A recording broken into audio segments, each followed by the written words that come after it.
அண்மை செய்தியாக பார்த்து வருகிறோம். கேரள மாநிலம் திருவல்லாவில் உள்ள ஸ்பாவில் புகுந்து ரவுடி அராஜகத்தில் ஈடுபட்டிருக்கிறார். ஸ்பா நிறுவனத்தினர் அளித்த புகாரின் பேரில் ரவுடி சுபின் தற்போது கைது செய்யப்பட்டிருக்கிறார். இச்சம்பவம் தொடர்பான சிசிடிவி காட்சிகள் வெளியாகியிருக்கிறது.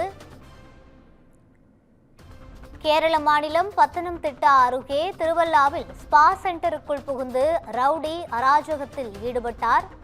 ஸ்பா சென்டருக்குள் புகுந்த ரவுடி சுபின் கத்தியை காட்டி பணம் கேட்டு மிரட்டல் விடுத்துள்ளார். பணம் கொடுக்காததால் பெண் ஊழியரை கத்தியை காட்டி மிரட்டி வலுக்கட்டாயமாக பாலியல் வன்கொடுமை செய்ததாகவும் புகார் அளிக்கப்பட்டுள்ளது. ஸ்பா நிறுவனத்தினர் அளித்த புகாரின் அடிப்படையில் ரவுடி சுபின் தற்போது கைது செய்யப்பட்டிருக்கிறார். இதுகுறித்த கூடுதல் விவரங்களோடு இணைகிறார் எமது செய்தியாளர் ஹேமலதா. வணக்கம் ஹேமலதா, கூடுதல் விவரங்களை பகிரலாம்.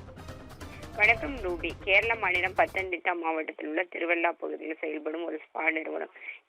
இந்த ஸ்பால பார்த்தீங்கன்னா 2 வருடங்களுக்கு மேல பார்த்தீங்கன்னா பெண் மேலாளர் ஒருவர் பணிகள் இருக்கிறாரு. மேலும் பார்த்தீங்கன்னா இந்த ஸ்பாவுக்கு அடிக்கடி, அதாவது குண்டர் சட்டத்துல கைதாகி சிறையிலிருந்து வெளியே வந்த ரவுடி சுபின், இவர் அடிக்கடி இந்த ஸ்பா நிறுவனத்துல ஸ்பா சென்டர்ல அடிக்கடி பணம் கேட்டு மிரட்டியுள்ளார். இதை அவங்க நிராகரிச்சுக்கிட்டே வந்திருக்காங்க. கடந்த பிப்ரவரி 1ஆம் தேதி பார்த்தீங்கன்னா மீண்டும் சுபின் பார்த்தீங்கன்னா தனது கூட்டாளிகளுடன் பார்த்தீங்கன்னா 6 பேருடன் இந்த ஸ்பா சென்டருக்கு சென்று அங்கு மீண்டும் பார்த்தீங்கன்னா அந்த பெண் மேலாளரிடம் பணம் கேட்டுள்ளார். அப்பொழுது அந்த பெண் மேலாளர் பணம் கொடுக்க மறுக்கவே அங்கிருந்த பெண் ஊழியர் ஒருவரை பார்த்தீங்கன்னா கத்தி முனையில வலுக்கட்டாயமாக பக்கத்து அறைக்கு இழுத்து சென்று அங்கு பாலியல் வன்கொடுமை செய்யப்பட்டுள்ளார். மேலும் இது தொடர்பான வீடியோ பதிவு செய்து கொண்டு மேலும் இதனை வெளியில் சொல்லக்கூடாது என கூறி அந்த பெண்ணை மிரட்டி தனது செல்போனில் பாலியல் வன்கொடுமை காட்சிகளை பதிவு செய்து கொண்டார். இது தொடர்பான அந்த ஸ்பா ஊழியர் அளித்த புகாரின் அடிப்படையில் தற்பொழுது போலீசார் வழக்கு பதிவு செய்து சுபின் உட்பட 3 பேரை தற்பொழுது கைது செய்துள்ளனர்.